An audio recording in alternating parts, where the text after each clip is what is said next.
મળી આવ્યા છે। જખૌના કોસ્ટલ વિસ્તારમાંથી ડ્રગ્સ મળી આવ્યું છે।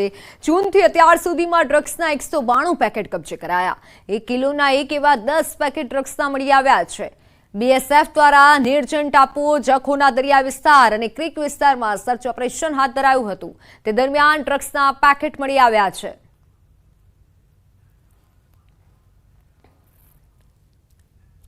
વ્યાજખોરો સામે સુરત પોલીસની લાલા ખુદનાના વ્યાજખોર ધર્મેશ લાલાની ધરપકડ કરાઈ છે। લોક દરબારમાં મહિલાએ ફરિયાદ કરી હતી। વ્યાજખોર પાસેથી 57 કોરા ચેક અને 15 ચેકબુક મળી આવી છે। વ્યાજખોરે 2 લાખ સામે 5 લાખ પડાવ્યા હતા। પોલીસ આરોપીની સંપત્તિની પણ તપાસ કરશે। આ લોક દરબારના કેટલાક લોકોએ આવી રજૂઆત કરી હતી, જેમાંથી એક ફરિયાદી આવીને ધર્મેન્દ્ર લાલી ઉર્ફે ધર્મેન્દ્ર હંજરા એના વિરુદ્ધ એક ફરિયાદ નોંધાવી હતી। આ ફરિયાદ અનુસંધાને પોલીસે આ ધર્મેન્દ્ર હંજરાની જે ઓફિસ છે એમાં રેડ કરી હતી, ઓફિસ તપાસી હતી। ઓફિસમાંથી અમને કેટલાક ડોક્યુમેન્ટ્સ મળ્યા હતા, જેમાંથી 57 કોરા ચેક મળ્યા હતા, એક્સિસની ચેકબુક્સ મળી હતી 15 જેટલી, એક પ્રોમિસરી નોટ, કેટલીક ડાયરીઓ મળી હતી। એક ડાયરીમાં આખો હિસાબ લખેલો એ પ્રકારની ડાયરી હતી અને બીજા ડોક્યુમેન્ટ્સ મળ્યા હતા। વાત સુરતની। સુરતમાં 2000 કરોડના બોગસ બિલિંગ કૌભાંડનો સૂત્રધાર 1.5 વર્ષે ઝડપાયો છે। સુરત ઇકો સેલે ભાવનગરના ભીલવાડા સર્કલ પાસેથી આરોપીની ધરપકડ કરી છે। હાલ આરોપી 3 દિવસના રિમાન્ડ પર છે। આરોપી અબ્દુલ કાદર ઉમરાણીએ ખોટા ડોક્યુમેન્ટથી EYG એન્ટરપ્રાઇઝના નામથી રજીસ્ટ્રેશન કરાવ્યું હતું। 1.5 વર્ષ પહેલા SGST અને ATSની ટીમે કૌભાંડ પકડ્યું હતું, જેમાં અનેક બોગસ પેઢીઓમાં કરોડોના ટ્રાન્ઝેક્શન મળી આવ્યા હતા। ત્યારથી જ તે ફરાર હતો। સુરત ક્રાઇમ બ્રાન્ચમાં આ મામલે ગુનો નોંધાયો હતો। જોકે બાદમાં ઇકો સેલે તપાસ સોંપાઈ હતી અને ત્યારબાદ પોલીસ રિમાન્ડમાં રહેલા આરોપી પાસેથી ઘણા ખુલાસા પણ હવે થઈ શકે છે।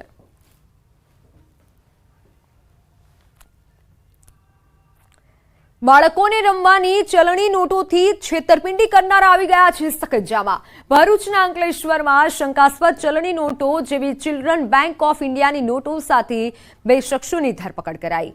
ભરૂચ LCBએ બાળકોને રમવાની ₹78,000ની નોટો, 3 ફોન અને કાર સહિત કુલ ₹2,03,000નો મુદ્દામાલ કબજે કર્યો।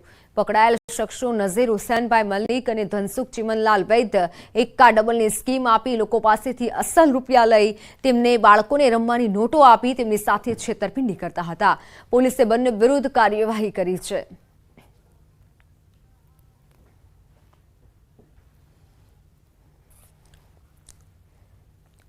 ફરી એકવાર પ્રેમ પ્રકરણમાં ખેલાયો ખૂની ખેલ અને પતિને ઉતેરાયો મોતને ઘાટ।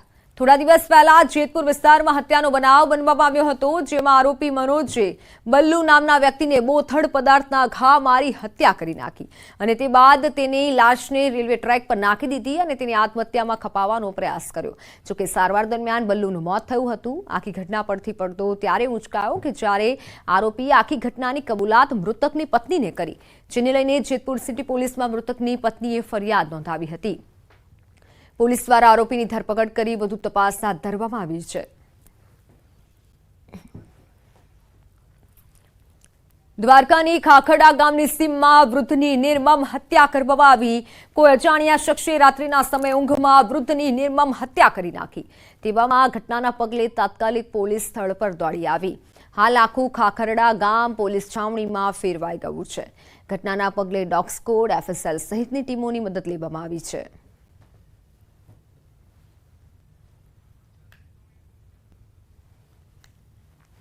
બે રહેમીથી રેસી જ નાખ્યા હતા મારા બાપુજીને। એટલે એમાં કોઈ પણ એમ્બ્યુલન્સ કે કઈ બોલાવવાની જરૂર નથી। તાત્કાલિક મેં 112 નંબરમાં ફોન કર્યો, જે ફોન કરવાથી પોલીસ તાત્કાલિક આવી ગઈ। પોલીસ SP સાહેબ બધા બહુ પ્રશ્ન જે ટૂંકમાં જે પોલીસ ખાતું છે એની તમામ કાર્યવાહી કરી રહ્યું છે અને અમને એના ઉપર વિશ્વાસ પણ છે કે અમને ન્યાય ચોક્કસ અપાવશે।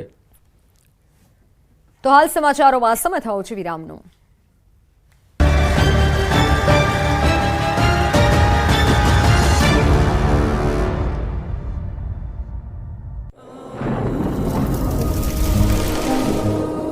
જળવાયુ પરિવર્તનનું જોખમ આપણા દરવાજે પહોંચી ગયું છે।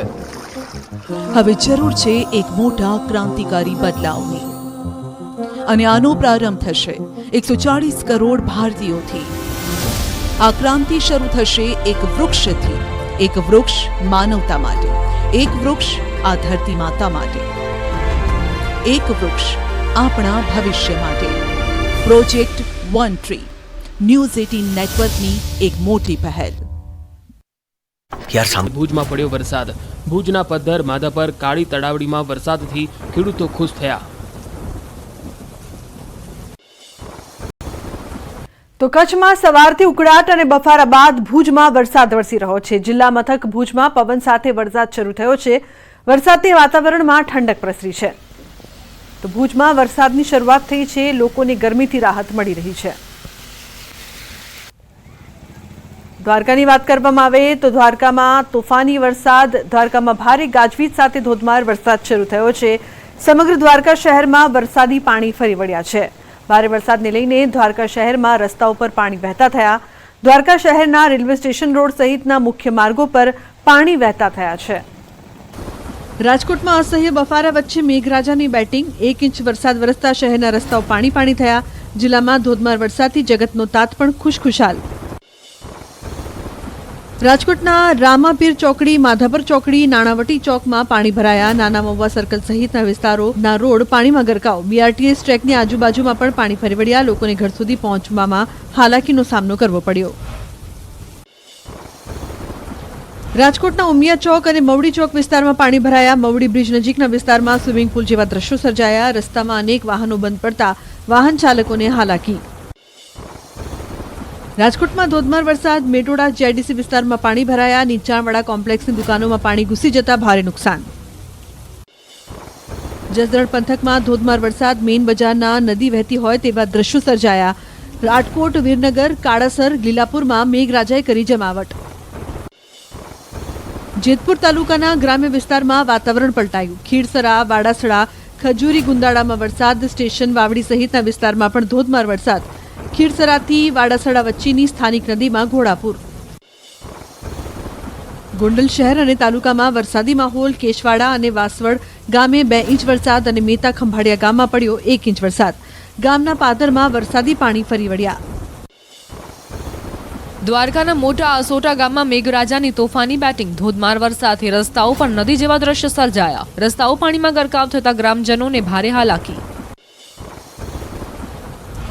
ખંભાળિયા તાલુકાના સામોર ગામે ભારે વરસાદના કારણે નદીમાં પૂર આવતા સામોર ગામને જોડતા માર્ગો પર પાણી વહેતા થયા. જોખમી રીતે રસ્તાઓ પરથી વાહન ચાલકો પસાર થતા જોવા મળ્યા. ખંભાળિયામાં ધોધમાર વરસાદ. કોઠા, વિસોત્રી, મોવાણા, બહેગામમાં વરસાદ.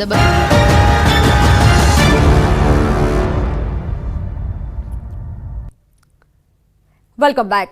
ખેડા જિલ્લામાં તંત્ર અને એજન્સીના સંકલનના અભાવના કારણે ધોરણ 9ની વિદ્યાર્થીનીઓને સાયકલથી વંચિત રહેવાનો વારો આવ્યો છે. સરકાર દ્વારા સરસ્વતી સાધના યોજના દ્વારા ધોરણ 9માં આવતી વિદ્યાર્થીઓ